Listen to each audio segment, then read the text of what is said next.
कि अब जो बातचीत हुई है इस प्रोग्राम में, अब ये जो इन्होंने कानून बनाया है तरमीम की, इसी के ऊपर गौर करें कंसल्ट करके मीडिया से, इंसानी हकूक के नुमाइंदों से, या फिर आप समझती हैं बतौर एक वकील भी कि जो एग्जिस्टिंग लॉज हैं पाकिस्तान में, यहाँ तक इज्जत का हो, साइबर क्राइम के हवाले से हो, उसी के ऊपर अमल दरामद करने की, उसी को बेहतर बनाने की जरूरत है इस वक्त? बिल्कुल जी, जो मैं तो बिल्कुल इन तरमीम से मुत्तफिक नहीं हूँ।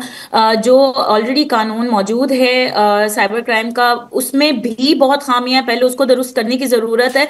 और उसके अलावा आपके जो डेफोमेशन के कवानीन है उनको स्ट्रॉन्ग बनाने की ज़रूरत है। अब सब वो ऑलरेडी मौजूद हैं, उस पूरा ड्यू प्रोसेस मौजूद है, अदालतें आपकी हैं। तो आप एक नया एक अगर हम लोग एक 1.5 ईंट की मस्जिद बना लेंगे और समझेंगे कि पूरे इकोसिस्टम में वो फ्लरिश करेगी, तो अगर आपका खुद जो क्रिमिनल जस्टिस सिस्टम है वो कमजोर होगा, तो ये कानून किस तरीके से काम करेगा? जहां पे ना तो फॉरेंसिक लैब्स के हवाले से हमारा कोई खास कोई एक्सपीरियंस है, ना कोई अथॉरिटीज या जिस तरह की बताई गई हैं वो उनमें हमें कोई नजर आता है कि ट्रांसपेरेंसी और अकाउंटेबिलिटी होगी, खास तौर पे पास्ट एक्सपीरियंसेस को देखते हुए। तो मुझे लगता है कि प्लीज ये तरमीम वापस लें, इनको खत्म करें, चाहे पास भी हो गई हैं। हमें पीका को एक्चुअली देखने की जरूरत है कि उसको हम कानून को कैसे बेहतर बना सकते हैं और डेफामेशन के कवानीन जो मौजूद हैं उनको कैसे मजबूत बना सकते हैं।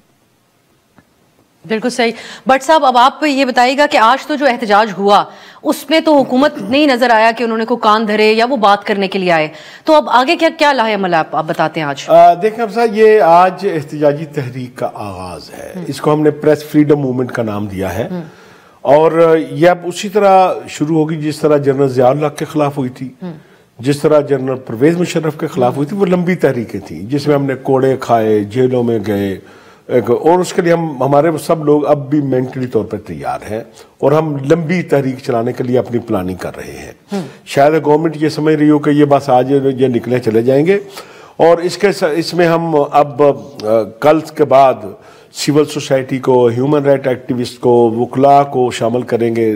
फिर बात ना बनी तो तमाम पॉलिटिकल पार्टीज को बुलाएंगे जो हमारे इस एजेंडे के साथ मुत्फिक होंगी, वो हमारी हिस्से होंगी, और फिर हम पार्लियामेंट हाउस के सामने धरने की कॉल देंगे। पाकिस्तान भर से लोगों से अपील करेंगे वो आए, और उस धरने की तारीख तो होगी शुरू होने की, लेकिन खात्मे की तारीख नहीं होगी। फिर वो उस वक्त तक जारी रहेगा जब तक फिर ये पाकिस्तान में तारीख है प्रेस फ्रीडम मूवमेंट्स की, वकला मूवमेंट की भी है। तो अब आप ये बताइए। इसका जवाब ये कि प्रेस फ्रीडम मूवमेंट की तहरीक में हुकूमत पाकिस्तान भी शामिल है। कोई नहीं चाहता कि प्रेस फ्रीडम का गला घूंटा जाए, कोई नहीं चाहता कि आज़ादी इज़हार राय का गला घूंटा जाए।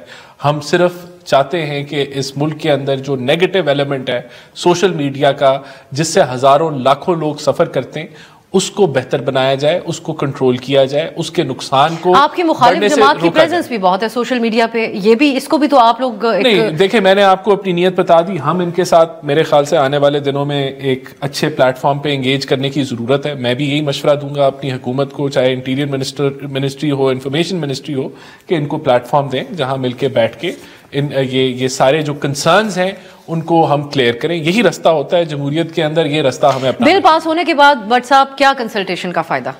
देखिए, अभी मैंने कहा कि गवर्नमेंट प्रेसिडेंट साहब से बातचीत करे। देखिए, मैंने कहा ना, अभी कल की बात है ना, आपको मुदारस का बिल सदर साहब ने वापस भेज दिया था, तो ये भी वापस भेज तो ये शर्त रखते हैं आप इस प्लेटफॉर्म से हमारे प्रोग्राम? हम अपील कर रहे हैं मुसलसल सदर साहब से इसको वापस भेज, और अगर ना वापस किया और दस्तखत किए फिर बातचीत की गुंजाइश रहती है? देखें ना, फिर तो सड़कों पर जंग है और अदालतों में, हम अदालतों में भी जाएंगे और सड़कों पर तो हम लड़ ही रहे हैं।